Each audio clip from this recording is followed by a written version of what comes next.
Today, we'll show you how to use the One Home 3-stage water purifier.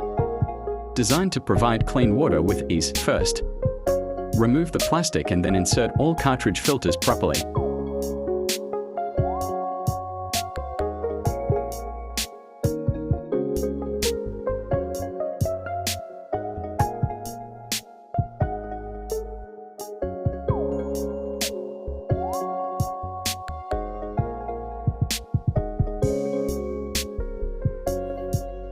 Next, connect the inlet and outlet pipes tightly to avoid leaks.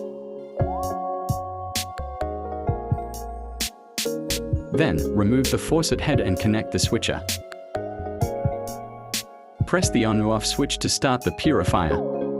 It's that simple. Thanks for watching.